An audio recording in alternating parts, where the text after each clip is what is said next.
what about the owning dogs? Is there a prohibition of owning dogs? Yeah. No, people ask about this. There's no such prohibition. Sometimes it's necessary. Great men like David HaMelech had dogs explicitly. So David HaMelech died. The dogs were getting hungry. Shlomo HaMelech didn't know what to do.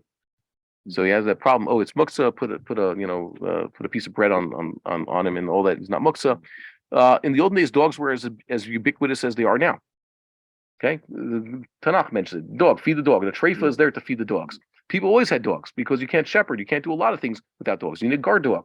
So Jews, I'm not saying every Jew had a pet dog, but you should just know chickens, cats, pigeons, and dogs were as ubiquitous then as they are now, because people have lived symbiotically with these things forever. We need cats and chickens, and pigeons were korbanos, and we still have pigeons around, even if we're not making use of them like we used to. So dogs were around.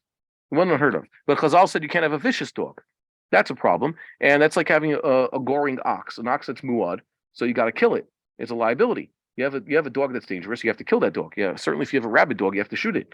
But that's what they used to do. They didn't treat dogs with rabies. Like that's basically what you did. You took a gun and you shot it. That was for safety purposes. The point is, dogs were common, and we needed dogs in the olden days. So suddenly nowadays it's a very frummy thing. We live different lives. You have Baruch Hashem, large from families living in urban centers. They don't no reason to have a dog, and it's actually just a waste of time. So you can understand why it is in Mea Shearim no one has a dog. You understand why in Borough Park it's not as common as it once was. But that doesn't mean that now it's less common. Now it should be usher. Why do I say this? Because every now and then you get a terrible story about some zealous educators and agitators who give a family a hard time. Oh, they have a pet dog. Oy Gewalt, that's the worst thing. And they want to kick your daughter out of Beis Yaakov because we saw her walking the dog one day. Dear God, what's with these people? They have nothing better to do with their lives. Okay. Now I don't personally like those. I don't want to have a dog in my house. I don't even want a cat. And but I don't mind that other people I know have dogs, and I've appreciated other people's dogs. Like I said, my friend, his life was saved by his pet dog, and the dog used to watch his children and protect his children, and even protected my child once. So I very much appreciated the dog, and I even was a little bit sad when I heard that the dog had passed away.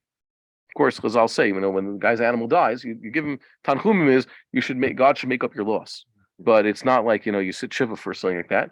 But you can understand. I've seen the animals save the people's lives, and it happens. So you have a dog. For some people, it's 100% necessary. Why do I also mention this? Because there was a letter put out by the local Beis Din that the family did have a vicious dog and it attacked the child the night of his bar mitzvah, and he didn't make it to his bar mitzvah party and had to have many surgeries to correct his injuries, and a lot of financial loss, and the kid's fine now. But you saw the letter. The Beis Din put out a letter saying, "For now, ask us if you're allowed to have a dog." So I think that's a little bit of a jump. They should just remind people the psak. These people violated the psak of Chazal. They had a vicious dog around, and they didn't protect it to protect people from their dog. How did a 13-year-old kid get attacked by a dog? What did the kid do? I think a dog tried to bite me on Shabbos, just this Shabbos. Luckily, it bit it bit at my leg. No, I had my whole bundle of keys, which is like huge. So he bit that, but it was kind of scary. So you're not allowed to have that. But I'm not going to go and tell these people. I'm not going to report it to the Beis Din or the local authorities. It was a mostly team dog, but you have to train your dog to be good around people. If you have a dog, it's a problem. So you got to do something about that. That's also an issue. But most people who have decent dogs, they have dogs that are decent. See, that's a tautological statement, but it's true. And also you should watch out. Don't just let your dog roam, because they say the whole thing. It could cause a woman to have a miscarriage and other things. You surprise the wrong person, it's not right. So like any other thing, there's a danger. There's not a danger. So do it. We would like to encourage our viewers to share these videos with friends and send in your responses. If you would like to obtain Birkon Nusach Eretz Yisrael or invite the rabbi for a speaking engagement, please email us at office@machonshilo.org.